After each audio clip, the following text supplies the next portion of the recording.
Psalm, Hebrews, and Hebrews. This is Oilfield Disciple. We are doing our daily bread. We're actually in our new building here that we will be having service Sunday the 26th. Looking for a pretty good turnout on that.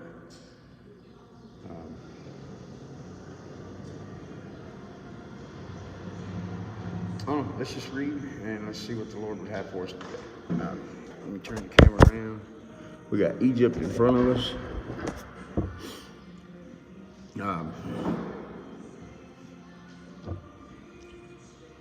We will be reading Genesis 30, Mark 2,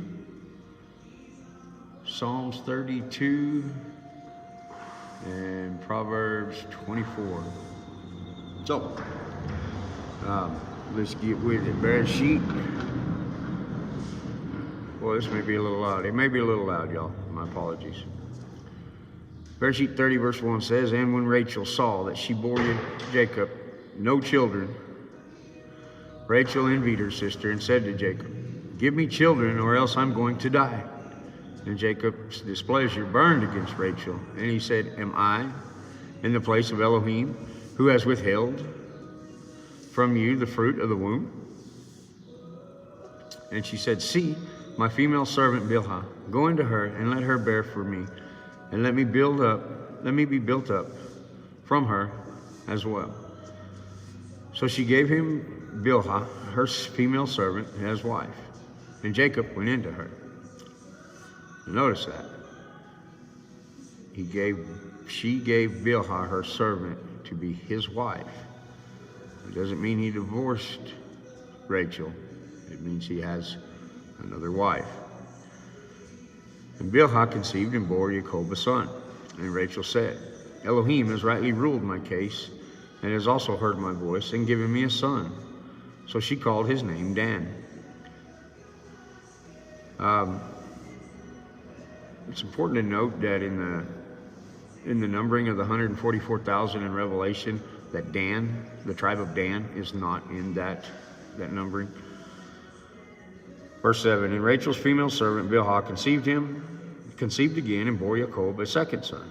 And Rachel said, 'With great wrestlings I have wrestled with my sister, and I have overcome.' So she called his name Naphtali. And Leah saw that she had ceased bearing, and she took Zilpah, her female servant, and gave her to Jacob as wife." Now he has 4 wives. "And Leah's female servant Zilpah bore Jacob a son. And Leah said, 'Fortune comes.' So she called his name Gad. And Leah's female servant Zilpah bore Jacob a second son. And Leah said, 'I am happy, for the daughters shall call me happy.' So she called his name Asher. And Reuben went in the days of wheat harvest, and found love apples in the field, and brought them to his mother Leah. And Rachel said to Leah, 'Please give me some of your son's love apples.' But she said to her, 'Is it a small matter that you have taken away my husband? Would you take away my son's love apples too?' And Rachel said, 'Therefore let him lie with you tonight for your son's love apples.'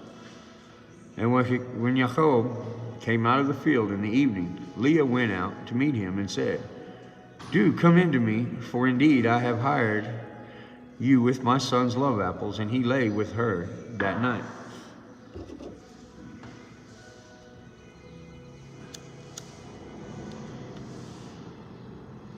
That'll be a good study for you to go out on your own on what that means. "And Elohim listened to Leah, and she conceived and bore Jacob a 5th son. And Leah said, 'Elohim has given me hire, because I have given my female servant to my husband.' So she called his name Issachar. And Leah conceived again, and bore Jacob a 6th son. And Leah said, 'Elohim has presented me with a good present.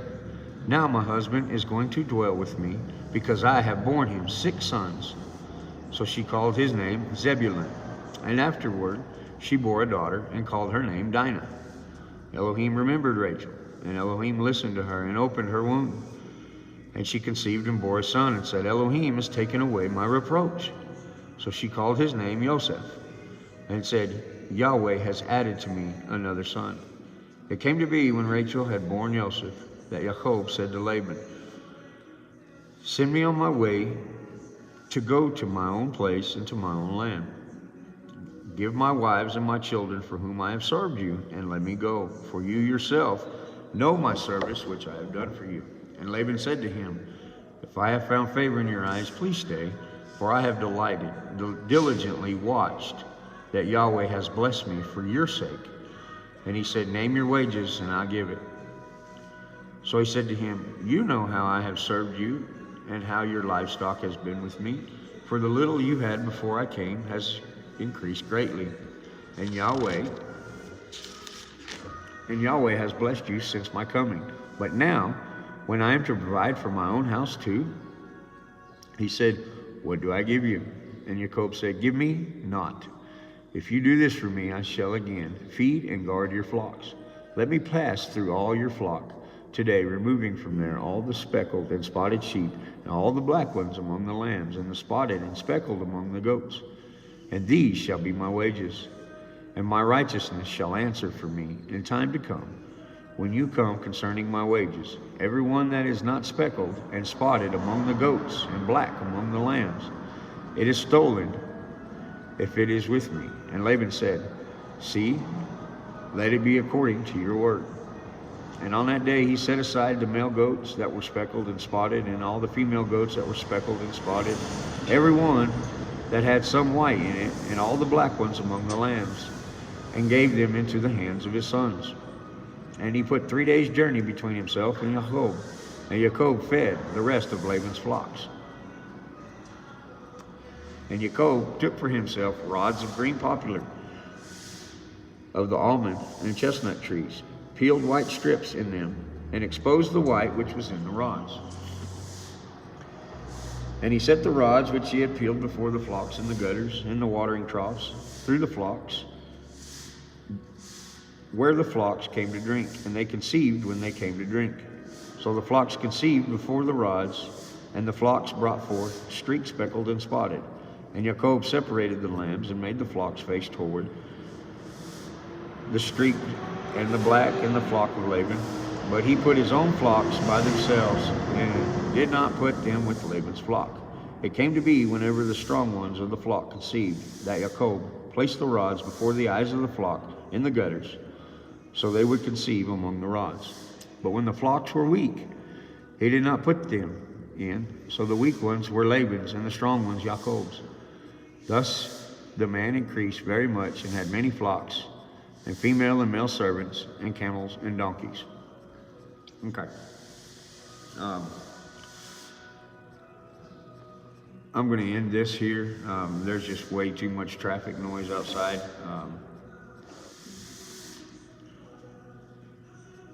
Go and read on your own. Mark 2, Proverbs 24, and Psalms 32. And tomorrow we'll get back to it. Like I said, this is it's too much noise. I can't stay concentrating on what I'm reading. And I'm sure it's difficult for y'all as well. So with that, y'all be blessed, be encouraged, and always be frustrated. This is Old Field Disciple, and I will catch y'all in the next reading.